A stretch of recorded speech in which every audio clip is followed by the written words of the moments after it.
Chiariglione, thank you very much for speaking to us ahead of this evening's event at Bologna University.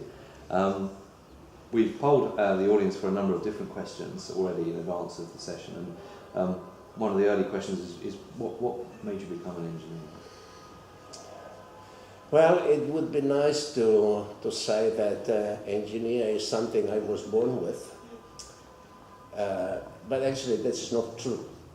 My dream was to become a specialist in Sanskrit, but at high school times, at that time there were this University Students Association, these old traditions, people with strange hats, and the students of engineering had litter non dantapanen on their head, and litter non dantapanen means that letters don't give you bread. So I was frightened, and so I thought that engineering was the right choice. And by the way, I'm not at all unhappy with my choice.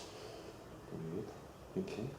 And to people who are entering the industry at a young age, to today's generation coming up to make a decision on engineering or science or arts, what would you say to them?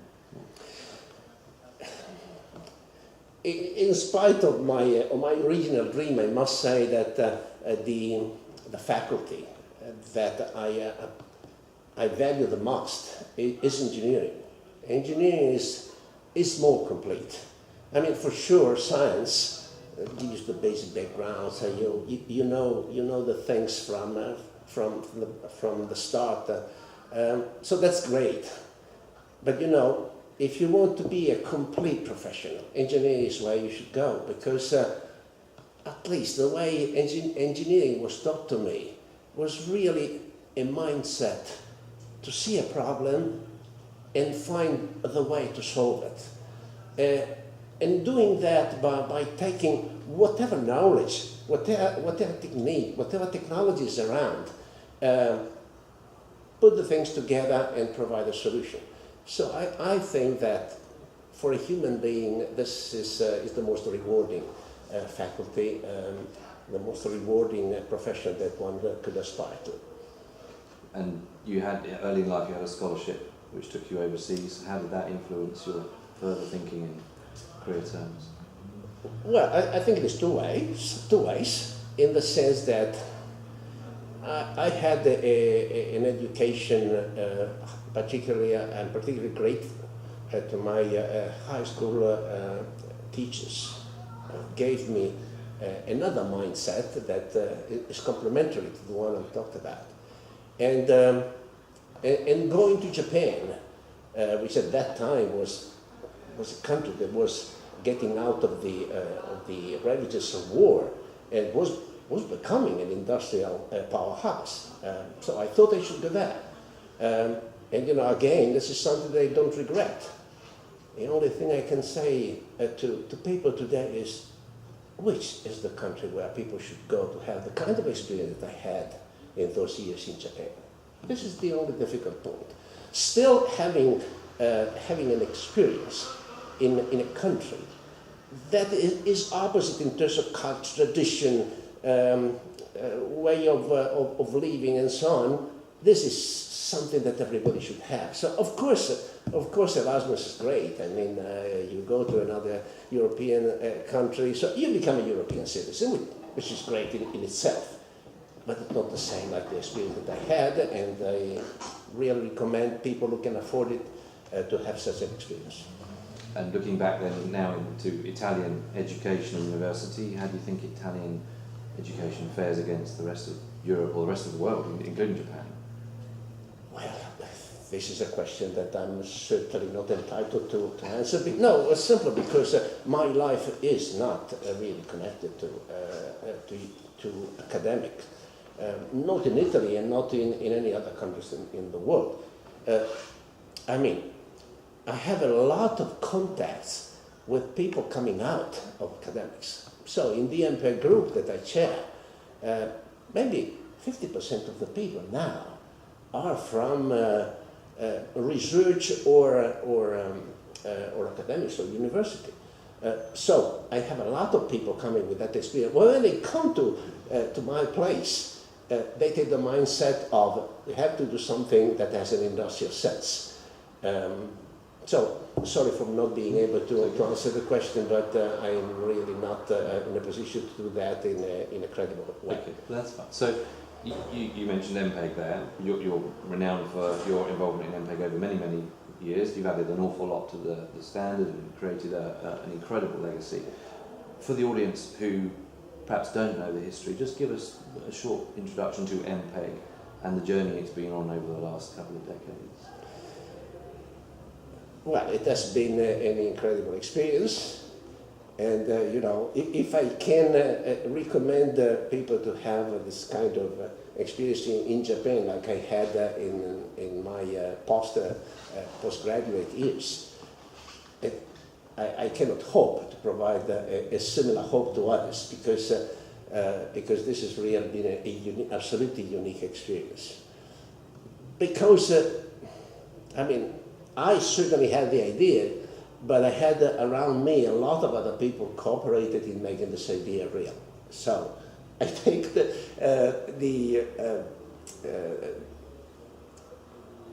I claim to have had the idea, but the implementation of the idea is certainly not only a small part, it is for me. But you know, we had the opportunity to enter at the time of technology transition. So we have the media like they were 30 years ago, and we have the media today, and we were very successful in getting the right time when we had, say, 25, 30 years of research in image, video, and audio processing. That research and at the same time match the complexity of those results with the availability of designing VLSI chips. That was simply unique, and you know, because of that, we were able to provide something that many were trying at that time, but they were trying on an individual basis with the hope of conquering the world, which would never happen because no single industry, no single company could hope to control this world of digital media. But as an international organization designed to produce a standard, we were qualified. But also we provided, I believe, the best, the absolute best technology to compress video, to compress audio, to put the two together. What was the most interesting? So the technical, it goes without saying, it's phenomenal success. What was the most interesting thing you learned on that journey?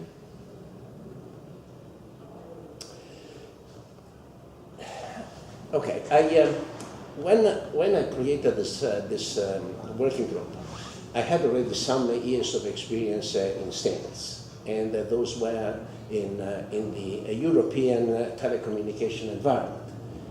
And you know, the people there at that time, telecommunication companies were not really in competition. Everybody has their own country, and they control their country. So there was a kind of collaboration. But you know, the most wonderful experience that I had in MPEG was succeeding in putting together telcos, broadcasters, consumer electronics, information technology, silicon. I mean, all this world that, and maybe on an individual basis, some of those people talk to one another, but they never talked openly, together, laying down their own agendas, and out of those agendas creating a single goal. That, in my opinion, was the most extraordinary experience I had in this extraordinary MPEG experience. And the work continues around the world even to this day. The standards are developing. Where do you see that going? Where do you think that will end up? How do you feel it's evolving? Last year we celebrated the 100th meeting. So we meet on average 4 times a year. So it was last year, and the question came: how long will MPEG last? And my answer today is the same that I gave last year. If MPEG will finish it will not be because MPEG will no longer a reason to exist, but because those who will manage MPEG at that time have not been able to understand the opportunities. Because, you know, we are about standards for humans to communicate with the rest of the world. I mean, that's an infinite world of research, an infinite world of standardization, an infinite world for industry to take up. And as that develops and over the years video has grown and consumers' use of video has grown, the content protection industry has also grown, digital rights management, conditional access, all periphery to and around MPEG. What's your view on that? How do you think that's developing? Well, I happen to have a view that this time is not well aligned with the industry. I think that the idea of having proprietary technologies for distributing and remunerating use of technology, but use of content, is not in the interest of society. I think that if we think of the interest of those who create and the interest of those who consume, there should be an infinite choice of distributing on this side and an infinite choice of selecting content on this side. This segmentation, I think, is horrible in my opinion, and I tried to do something, but I must confess that I failed. This is where I failed. I think I have been successful in the MPEG world in creating this basic technology, but succeeding in putting in direct contact authors and consumers, this I have failed. So as technology evolves through originally standard definition, now high definition, and towards the new 4K and indeed later standards, how do you feel consumers will? Is there a limit to just how good a quality a consumer needs? Where do you feel 4K is at? Well, I think that the only parameter for making a decision and answering your question is what I said before. We provide the technology, the standard technology that allows the human to be in contact with the world. So the human eye has a certain resolution, has a certain capabilities. So I think that we have to reach that capability in terms of technology. We are not there yet. I don't think that we are terribly far away. At least if we just talk in terms of resolution. If we talk in terms of being able to recreate a complete 3D experience for the consumer, then we have some time to go. It was a great pleasure. Thank you very much for talking to us at the IET today on all things to do with him. My pleasure to answer your stimulating questions. Dr. Chiariglione, thank you very much.